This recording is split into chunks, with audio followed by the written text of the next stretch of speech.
ಎಲ್ರಿಗೂ ನಮಸ್ತೆ ಆತ್ಮೀಯರೇ. ನಾನು ನಿಮ್ಮ ಸತೀಶ್ HR. ಸ್ನೇಹಿತರೆ, ಇವತ್ತಿನ ಈ ವಿಡಿಯೋದಲ್ಲಿ ಓದು ಕರ್ನಾಟಕದ ಮಾಹಿತಿಯನ್ನ SATS ನಲ್ಲಿ ಯಾವ ರೀತಿ ಭರ್ತಿಯನ್ನ ಮಾಡ್ತಕ್ಕಂಥದ್ದು ಅಂತಕ್ಕಂಥ ಒಂದು ಮಾಹಿತಿಯನ್ನ ತಮ್ಮೊಟ್ಟಿಗೆ ಹಂಚಿಕೊಳ್ಳೋದಕ್ಕೆ ಬಯಸ್ತೇನೆ.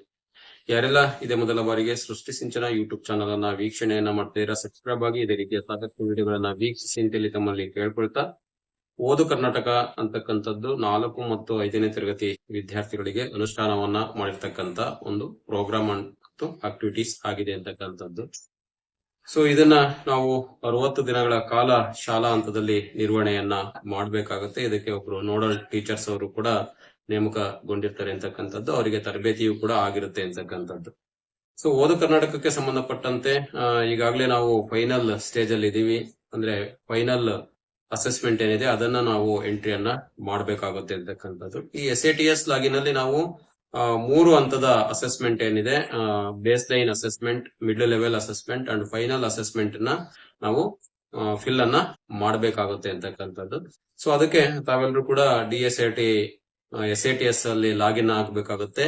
ಈ ಲಾಗಿನ್ ಆದಂತಹ ಸಂದರ್ಭದಲ್ಲಿ DSAT ಪ್ರೋಗ್ರಾಮ್ ಅಂಡ್ ಆಕ್ಟಿವಿಟೀಸ್ ಅಂತಕ್ಕಂಥ ವೆಬ್ ಏನಿದೆ ಕ್ರೋಮ್ ಬ್ರೌಸರ್ ಮೂಲಕ ತಾವು ಕ್ಲಿಕ್ ಅನ್ನ ಮಾಡಿದ್ರೆ ಮೊದಲಿಗೆ HM ರವರು ಲಾಗಿನ್ ಆಗಿ ತಮ್ಮ ಶಾಲೆಯಲ್ಲಿ ಟೀಚರ್ಸ್ ನ ಅಸೈನ್ ನ ಮಾಡಬೇಕಾಗುತ್ತೆ. ಅಂದ್ರೆ ಓದು ಕರ್ನಾಟಕಕ್ಕೆ ಯಾರನ್ನ ತಾವು ಆಯ್ಕೆಯನ್ನ ಮಾಡಿರ್ತೀರ ಅಥವಾ ಯಾರು ಓದು ಕರ್ನಾಟಕವನ್ನ ಶಾಲಾ ಹಂತದಲ್ಲಿ ನಿರ್ವಹಣೆಯನ್ನ ಮಾಡ್ತಾ ಇದಾರೆ ಅವರನ್ನ ನಾವು ಅಸೈನ್ ಅನ್ನ ಮಾಡಬೇಕಾಗುತ್ತೆ. ಇದು ಅಸೈನ್ ಆದ ನಂತರ ನಾವು ಏನ್ ಮಾಡ್ಬೇಕಾಗುತ್ತೆ ಅಂತಕ್ಕಂಥದ್ದು, ನಂತರ ಟೀಚರ್ ಅವರು ತಮ್ಮ KGID ಅನ್ನ ಹಾಕಿ ಪಾಸ್ವರ್ಡ್ ಅನ್ನ ಪಡ್ಕೊಂಡು ತಾವು ಸ್ಯಾಟ್ಸ್ ಓದು ಕರ್ನಾಟಕಕ್ಕೆ ಲಾಗಿನ್ ಆಗ್ಬೇಕಾಗುತ್ತೆ. ರೈಟ್ ಸೈಡ್ ಅಲ್ಲಿ 3 ಡಾಟ್ ಅನ್ನ ಕ್ಲಿಕ್ ಮಾಡಿದ್ರೆ ಅಲ್ಲಿ ಓದು ಕರ್ನಾಟಕ ಪ್ರೋಗ್ರಾಮ್ ಆಕ್ಟಿವಿಟಿ ಅಲ್ಲಿ ಬ್ಲಿಂಕ್ ಆಗುತ್ತೆ. ಬ್ಲಿಂಕ್ ಆದ ನಂತರ ತಾವು ತರಗತಿಯನ್ನ ಸೆಲೆಕ್ಷನ್ ಮಾಡ್ಕೊಂಡು ಯಾವ ಅಸೆಸ್ಮೆಂಟ್ ಅನ್ನ ಮಾಡ್ತಾ ಇದೀರಾ, ಬೇಸ್ ಲೈನ್ ಅಸೆಸ್ಮೆಂಟ್ ಅನ್ನ ಮಾಡ್ತಾ ಇದೀರೋ ಅಥವಾ ಮಿಡ್ ಲೆವೆಲ್ ಅಸೆಸ್ಮೆಂಟ್ ಅನ್ನ ಎಂಟ್ರಿ ಮಾಡ್ತಾ ಇದೀರೋ ಅಥವಾ ಫೈನಲ್ ಲೆವೆಲ್ ಅಸೆಸ್ಮೆಂಟ್ ಅನ್ನ ಎಂಟ್ರಿ ಮಾಡ್ತಾ ಇದೀರೋ ಅಂತಕ್ಕಂಥದನ್ನ ಕ್ಲಿಕ್ ಅನ್ನ ಮಾಡ್ಕೋಬೇಕಾಗುತ್ತೆ. ಅದಾದ ನಂತರ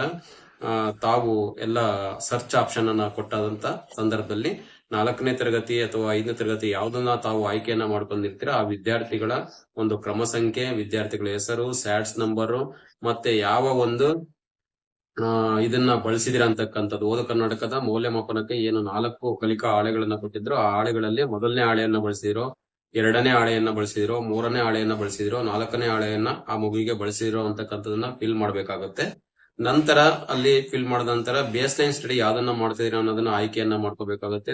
ತದನಂತರ ಏನು ಲ್ಯಾಂಗ್ವೇಜ್ಗೆ, ಭಾಷೆಗೆ ಸಂಬಂಧಪಟ್ಟಂತ ಒಂದು ಮಾಹಿತಿಯಲ್ಲಿ ಆ ಮಗು ಯಾವ ಹಂತದಲ್ಲಿದೆ ಅಂತಕ್ಕಂಥದನ್ನ ಭಾಷಾ ಹಂತದಲ್ಲಿ ಫಿಲ್ ಮಾಡ್ಬೇಕಾಗುತ್ತೆ. ಇನ್ನು ಗಣಿತ ಹಂತದಲ್ಲಿ ಯಾವ ರೀತಿ ಅಂಕೆ ಸಂಖ್ಯೆಗಳ ಜ್ಞಾನವನ್ನ ಹೊಂದಿದ್ದಾನೆ ಅಂತಕ್ಕಂಥದನ್ನ ಫಿಲ್ ಮಾಡೋದ್ರ ಜೊತೆಗೆ ಕೂಡೋದಿಕ್ಕೆ ಬರುತ್ತೋ, ಕಳೆಯೋದಕ್ಕೆ ಬರುತ್ತೋ, ಗುಣಾಕಾರ ಬರುತ್ತೋ, ಭಾಗಾಕಾರ ಬರುತ್ತೋ ಅಂತಕ್ಕಂಥದನ್ನ ಕೆನ್ ಅಥವಾ ಕೆನಾಟ್ ಅಂತಕ್ಕಂಥ ಆಪ್ಷನ್ ಮೂಲಕ ತಾವು ಅಲ್ಲಿ ಆಯ್ಕೆಯನ್ನ ಮಾಡ್ಕೊಂಡು ಡ್ರಾಪ್ ಡೌನ್ ಬಾಕ್ಸ್ ಅಲ್ಲಿ ಸೆಲೆಕ್ಟ್ ಅನ್ನ ಮಾಡ್ಕೋಬೇಕಾಗುತ್ತೆ. ಇದೆಲ್ಲ ಆದ ನಂತರ ಸೇವ್ ಅನ್ನ ಮಾಡಬೇಕು. ಸೇವ್ ಅನ್ನ ಮಾಡಿ ಕೂಡ ಯಾವ್ದಾದ್ರು ಕೂಡ ಮಾಹಿತಿಯನ್ನ ರಿವೈಸ್ ಮಾಡೋದಾದ್ರೆ ಅಪ್ಡೇಟ್ ಅನ್ನು ಕೂಡ ಮಾಡೋದಕ್ಕೆ ಅವಕಾಶ ಇದೆ ಅಂತಕ್ಕಂಥದ್ದು.